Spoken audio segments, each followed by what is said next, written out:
مشاهدينا السلام عليكم ورحمة الله وبركاته. أهلا بكم في هذه الحلقة التي نعلق فيها على المؤتمر الخامس عشر لجبهة البوليساريو المنعقد في الصحراء المغربية. والعديد من الإخوة الصحراويين أرسلوا لي وقالوا لا تسميها الصحراء المغربية، سميها الصحراء الغربية، ويسمون المناطق التي تخضع للمغرب بأنها الأراضي المحتلة، والأراضي التي لا تخضع للمغرب بأنها المناطق المحررة. مش عارف محررة من إسرائيل ولا محررة من مين. في الواقع لما ننظر للصور والخريطة والأوضاع في الصحراء المغربية نعجب من موقف الحكومة الجزائرية، لأن في الحقيقة لا أجد بلدا تطعن نفسها بخنجر مثلما تفعل الجزائر والحكومة في الجزائر كما نشاهد الآن. والإخوة الجزائريين لما يشوفوا الواقع الآن على الخريطة سيندهشون ويقولون كيف فعل بنا النظام الحاكم كل هذه المصيبة والكارثة اللي هتجلب على الجزائر ويلات وويلات كما سأعرض عليكم بالخرائط. بداية هذه هي منطقة الصحراء المغربية، طبعا جوجل بتسميها الصحراء الغربية. وطبعا يا جماعة غالبية هذه المنطقة كلها خاضع للمغرب باستثناء مناطق قليلة جدا هنا. هذه الخريطة توضح الأمور بشكل أفضل. هنا موريتانيا، هنا الجزائر في هذه المنطقة، المغرب هي، وكل هذه المناطق تحت سيطرة المغرب. المناطق اللي تحت سيطرة جبهة البوليساريو وهي جبهة ذات التوجه الشيوعي هي منطقة من الآبار اللي هي المنطقة باللون الأبيض، هذه أمقالة، تيفارتي، مهيرس، بئر الحلو. طبعا سنريكم صور على الخريطة ستصدمون اصلا ان احنا في القرن ال21 وفي ناس عايشه بهذا المنظر. يعني كل هذه المناطق لا يوجد فيها طريق اسفلت واحد، لا يوجد فيها بنايه طابقين، لا يوجد فيها طرق، لا يوجد فيها اي شيء. منطقه اسمها مجك، اغوانيت، دجاج، زوغ، دي كلها تحت سيطره جبهه البوليساريو ذات التوجه الشيوعي. ونركز بقى فينا المنطقه دي 5 كيلو منطقه فارغه لا تحت سيطره موريتانيا ولا سيطرة المغرب، ومطلة على المحيط الأطلنطي كما سنشاهد الآن. هنا طبعا إخواننا المسلمين الغلابة في الصحراء المغربية أو يسمونها هم المناطق المحررة. طبعا هؤلاء الناس لا يعرفون ماذا يحاك بهم أصلا. وهنا صور أخرى من المؤتمر الخامس عشر البوليساريو، دول عاملين من نفسهم رئيس الجمهورية والحكومة وهؤلاء يعني. طبعا صورة أخرى من الحضور الذين لا يعرفون ماذا يحاك بهم. كما سنلاحظ هنا مثلا السقف بتاع المكان أو كذا، كلها حاجات بدائية بسيطة جدا يعني. وهنا حتى هو ادي الأعلام اللي هم حاطينها وكلها حاجات بدائية بسيطة. وناس طبعا حسنة النية ولا تعرف شيء ويقولوا من المغرب ضربوكوا وقتلوكوا وآخر ما هنالك، وهفترض أن هذا كله صحيح. أما هنا فخريطة الجزائر، طبعا نشاهد يا جماعة ان الجزائر هنا ليس لها منفذ على المحيط الأطلنطي. يعني الجزائر بتطل على البحر المتوسط، لكن كتلة الجزائر الأساسية حبيسة في الداخل، ويمكن للجزائر بكل سهولة ان هي تأخذ من الصحراء المغربية هنا تأخذ منفذ على المحيط الأطلنطي، وهذا يجعل الجزائر تنشط كثيرا جدا. لكن قبل ذلك تعالوا نشاهد صور من على جوجل طبيعية بدون أي تحيز منا للمناطق اللي تحت سيطرة المغرب والمناطق اللي تحت سيطرة الشيوعيين البوليساريو. طبعا غالبية الأراضي هنا خاضعة للمغرب. تعالوا نأخذ مثلا منطقة الدخلة، ادي الدخلة اهي في المغرب. تعالوا نشوف الصور اللي في مطار الدخلة، وفي شوارع، شوفوا في مطار، في شوارع، في سكن. تعالوا نشوف الصور اللي موجودة هنا، صور هي على جوجل مطار الدخلة. طبعا ده الصور دي عمرك ما هتشوفها في الجانب اللي تحت سيطرة البوليساريو خالص. ادي الطائرات والمطار وفي حركة في البلد، ده اللي تحت سيطرة المغرب. كل المدن اللي تحت سيطرة المغرب بهذا المنظر. تعالوا نشوف مدن أخرى. تعالوا هنا مثلا نأخذ منطقة اسمها بئر كبدور، ادي بئر كبدور. تعالوا ناخد الصور في بئر الكندوز، دي مباني بس مباني بسيطة. هنا مبنى أقوى شوية، بعض المباني أو بعض المظاهر في هذا المكان هكذا. خلينا بس نشوف الصور والسيارات اهي، ده كله من على جوجل. لو في مقهى ولا مبنى كم طابق، 1 2 3 4. طيب تعالوا ناخد شوف بقى الحتة الخطيرة دي. طبعا يا جماعة ده طريق اسفلت موجود في الجانب المغربي. المنطقة دي اسمها كراكوات تحت سيطرة المغرب، وهنلاقي بقى منطقة عسكرية اهي. ادي القوات المغربية شوفوا الطريق اسفلت اهو، طرق اسفلتيه. شوف هنا طرق اسفلتيه ومباني علم المغرب. عاوزكم تنظروا على هذا الخط ونشوف التهريج ده. حدود موريتانيا مع المغرب، ولكن طبعا في 5 كيلو هنا بدون قوات، منطقه عازله بين المغرب، المناطق الواقعه تحت خط المغرب وبين موريتانيا. شوفوا الخط الحدود يمشي وبعدين يجري انعواج هذا الخط. شوفوا انعواج الخط ده مين؟ ارض موريتانيه نوازيبو. وفي هنا بقى ارض ملهاش صاحب اللي هو الكويره. الكويره دي مش المفروض انها تبع الايه؟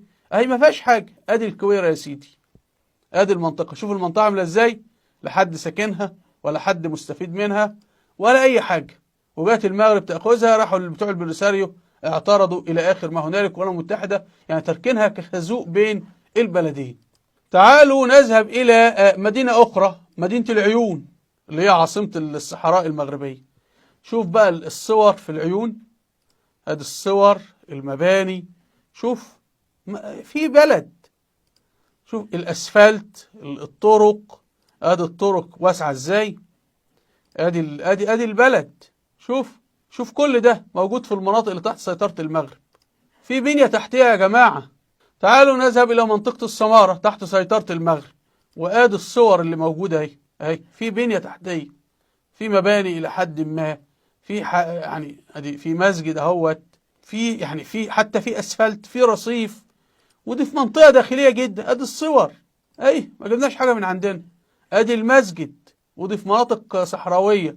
ادي المسجد من الداخل، ده في منطقه صحراويه. الصور دي طبعا لن تجدها اطلاقا في المناطق اللي موجوده تحت سيطره البوليساريو. طرق واسفلت وشوارع وناس ساكنه في حياه. ما هو لو اجري استفتاء الناس دي هتصاد طبعا، تبقى من المغرب.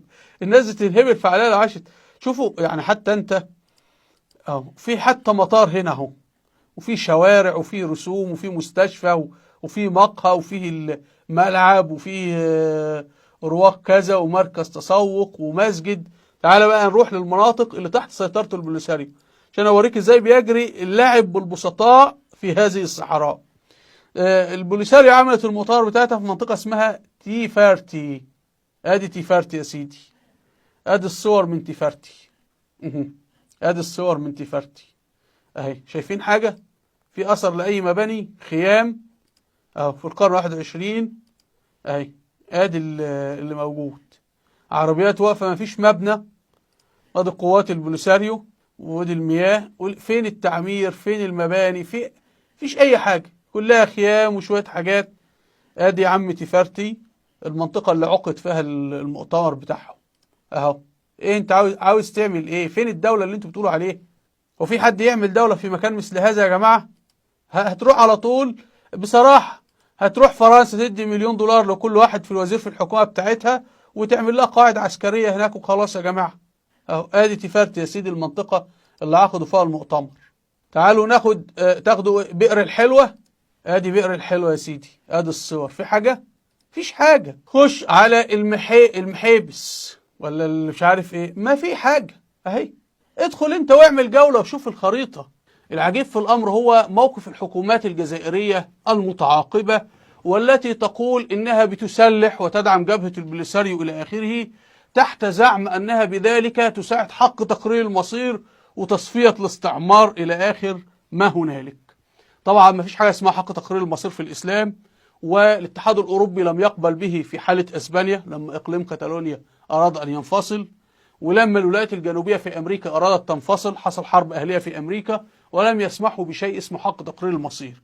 لكن ستجد تقرير حق المصير يرفع فقط في البلاد الإسلامية لتقسيمها، وممكن مجموعة في الجزائر تطلع وتقول احنا عاوزين نعمل حق تقرير المصير. لكن العجيب ان الجزائر بدلا من ان تقتسم الصحراء مع المغرب، وانا شايف ان موقف المغرب منطقي، موقف المغرب يقوم على اساس يا جماعة تعالوا نقسم الصحراء، وقبل ذلك المغرب قبلت تقسيمها مع موريتانيا، يا موريتانيا انت جزء وانا جزء ومفيش داعي نحارب بعض، فموقف منطقي. لكن العجيب ان موقف الحكومات الجزائرية هي بتقول لن نعطيها للمغرب ولن نأخذها. طب ما تأخذوا جزء من هذه الأراضي واعملوا لأنفسكم منفذ على المحيط الأطلنطي. يعني انت يكون عندك موقع استراتيجي يجعلك تطلع على المحيط الأطلنطي ويرفضون. وبعدين الإخوة الصحراويين الذين اتصلوا بي قالوا المغرب قتلتنا وعذبتنا وقصفتنا بالطائرات والنابالم وكلام من هذا القبيل. بغض النظر صح أم خطأ. طب ما رأيكم في الجزائر؟ قالوا بلد جميلة وشعب زي الفل. قلت لهم خلاص اتفضلوا انضموا إلى الجزائر، يعني المناطق التي تحت سيطرة جبهة البوليساريو تنضم وتعلن نفسها أرض جزائرية وخلصنا، ويكون للجزائر منفذ على المحيط الأطلنطي وخلاص. احنا عاوزين وحدة إسلامية، مش كده؟ نتفضل نوحد الجزائر مع المناطق اللي موجودة تحت سيطرة البوليساريو. إلا أن الحكومات الجزائرية المتعاقبة رفضت ذلك، وعملت حاجة أعجب من العجب. عارف أنت الواحد ناس بتمسك بتمسك السيف وتحارب بيه كده، فتلاقي مقبض السيف هنا. فراح الحكومات الجزائرية، المغرب ماسكة سيف وعاوزة تاخد الأرض دي، فراحت الحكومات الجزائرية عاملة ماسكة سيف بقى بتطعن به المغرب. بس السيف اللي الحكومات الجزائرية ماسكاه المقبض بتاعه مش من النهاية، لا، مقبضه في النص، وهنا نصل يطعن بيه ونصل يطعن بيه. فالحكومات الجزائرية تطعن المغرب، وبعدين تيجي ترجعه تاني تطعن نفسها، تطعن الجزائر وتطعن في المغرب وتطعن في نفسها وتطعن في المغرب وتطعن في نفسها. راحت الحكومات الجزائرية هؤلاء تحت الصراع مع المغرب، أدى ذلك في النهاية كله إلى قدوم قوات أجنبية من دول عديدة تأتي وتجلس في الصحراء المغربية. فأصبح الجزائر فيه قوات أجنبية على أراضيها. في لحظة ما القوات الأجنبية دي تستطيع أن تحارب الجزائر تحت أي مسمى. تخيلوا فيه دولة في العالم تروح تأتي بقوات أجنبية وتحطها عندها. هذا الذي جرى من الحكومات الجزائرية. الأعجب من ذلك أن الحكومات الجزائرية المتعاقبة تقول نريد أن يكون هنا دولة للصحراويين. عدد كل الصحراويين سواء اللي عايشين في المغرب وهؤلاء الأغلبية أو الأقلية اللي عايشين في الجزائر وكذا عددهم 500,000. مساحة اللي موجودة تحت صحراء تحت سيطرة البوليساريو 94,000 كيلومتر مربع، مساحة بسيطة جدا. طب لما تقوم دويلة صغيرة بين المغرب والجزائر ماذا سيحدث؟ الحكومات الجزائرية متصورة أنها تكون في حمايتنا، فهيكون لنا منفذ على المحيط الأطلنطي. طبعا هذا عشم إبليس في الجنة، لأن الدويلة الصغيرة اللي أنت عاوز تأسسها ستأتي لك بالجيش الأسباني مرة ثانية. وأنتم كجزائريين من الذين ينشطون الآن في الصحراء المغربية؟ جهات أسبانية كلها وأجنبية كلها على أرضك عندك، بل بيأخذون الأطفال الصغار من أبناء الصحراويين إلى أسبانيا يعيشون مع أسر أسبانية. وطبعا حتى المتعلمين من الصحراويين بيعرفون اللغة الأسبانية. فأنت هؤلاء بيجري تربيتهم في أسر أسبانية، ثم هيرجعهم لك عندك خازوق عندك في الجزائر. هذا الخازوق لا مؤاخذة في ظهرك في الخلف. أنت تعمل في نفسك كده؟ يوم ما تبقى الصحراء دويلة هتجيب الجيش الأسباني وتقعده وتقول له احميني من الجزائر والمغرب سويا. ماذا يعني دويلة صغيرة؟ هذا وبال على جيرانه. تعالوا نشاهد حالات عندنا دويلات بهذا المنظر. هنا يا جماعة، هنا الكويت أهي. الكويت دولة صغيرة. هل لما وجدت الكويت طلبت حماية من العراق ولا طلبت حماية من السعودية أو من إيران؟ لا، أتت بالجيش الأمريكي هنا، وأصبح الجيش الأمريكي موجود في قلب الكويت. أدي الكويت يا سيدي، دولة صغيرة لا احتمت بالجزائر ولا بالمغرب، راحت جابت دولة جيش أجنبي. طيب عندك هنا مين؟ قطر دولة صغيرة. مين الدول المجاورة بها؟ السعودية هنا، أدي قطر.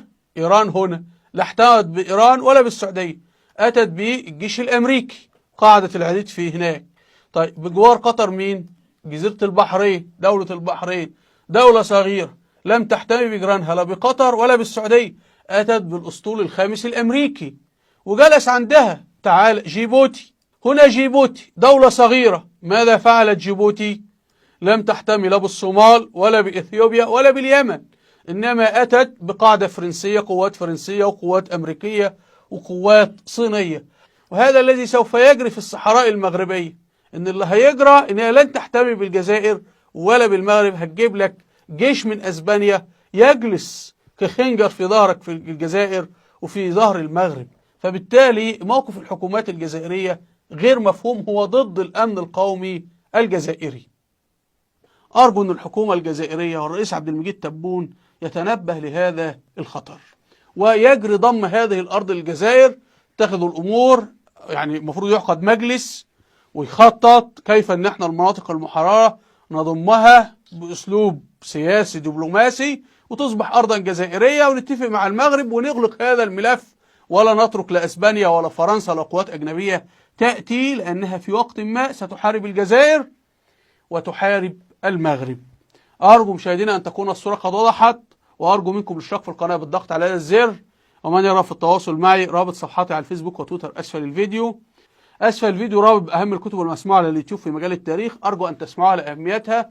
طبعا منها كتب عن دولة المرابطين ودولة الموحدين، حيث لا يوجد كيان اسمه الصحراء الغربية ولا كيان اسمه المغرب ولا كيان اسمه الجزائر، في حاجة اسمها دولة المرابطين، دولة الموحدين. الناس اللي بتتكلم في التاريخ تذكروا ان البلدان الثلاثة كانت جزء من الدولة الأموية، ثم بعد ذلك في عهد المرابطين والموحدين وغيرها من الدول. يعني من الذي قسم هذه البلاد؟ الاستعمار والكيانات اللي هي فتتتها. فلا يجب أن نبقي أبدا هذا التفتيت. وإلى اللقاء، والسلام عليكم ورحمة الله وبركاته.